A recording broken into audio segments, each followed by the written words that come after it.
antara deru mesin kendaraan dan megahnya rimba beton kawasan Karet Semanggi, sebuah oase sejarah berdiri tegak sejak tahun 1747. Inilah Masjid Hidayatullah. Meski dikelilingi bangunan modern, masjid yang terdiri atas lahan 3.000 meter persegi ini seolah menolak tunduk pada zaman.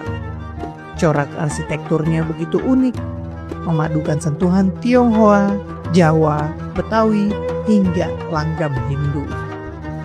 Adalah Muhammad Yusuf, sang pendiri blasteran Betawi Tionghoa Bugis yang menjadi sosok di balik harmoni budaya ini.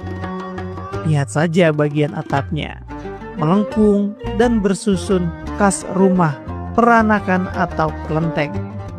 Sementara pada pintu dan jendela, nuansa Betawi tempo dulu terasa sangat kental. Tak berhenti di situ, corak Hindu pun terekam jelas pada setiap lekuk ukiran kayu jati yang menghiasi sudut masjid. Masjid Hidayatullah ini berdiri tahun 1747 dari orang Bugis Makassar Betawi yang bernama Syekh Muhammad Yusuf yang telah mewakafkan tanahnya untuk Masjid Hidayatullah. Masjid Hidayatullah ini mempunyai suatu arsitektur daripada kebudayaan yang ada di Indonesia, yaitu kebudayaan Betawi, kebudayaan daripada Tionghoa dan Hindu.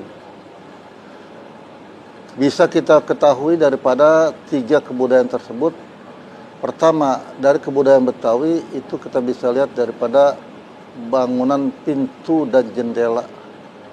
Ini memang maksudnya arsitektur daripada kebudayaan Betawi.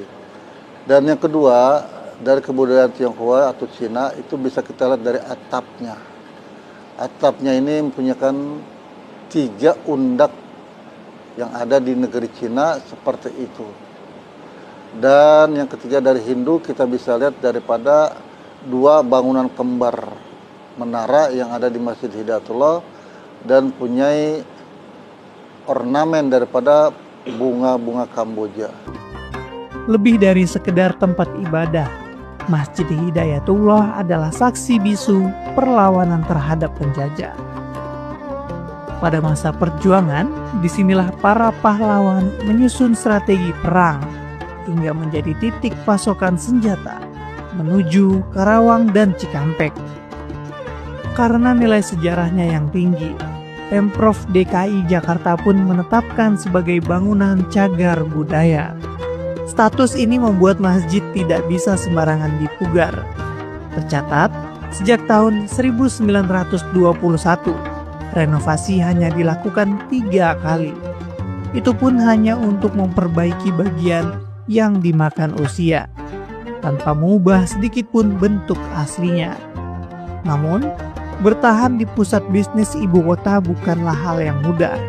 Posisinya yang sangat strategis membuat masjid ini kerap dilirik pihak tertentu untuk direlokasi. Namun tekad pengelola sudah bulat. Keaslian warisan leluhur ini adalah harga mati. Sebagai penanda akhir perjalanan, di sebelah teras masjid, para jemaah akan disambut oleh deretan makam para tetua dan petinggi kawasan setempat. Sebuah pengingat bahwa di balik gemerlap Jakarta ada sejarah yang harus terus dijaga.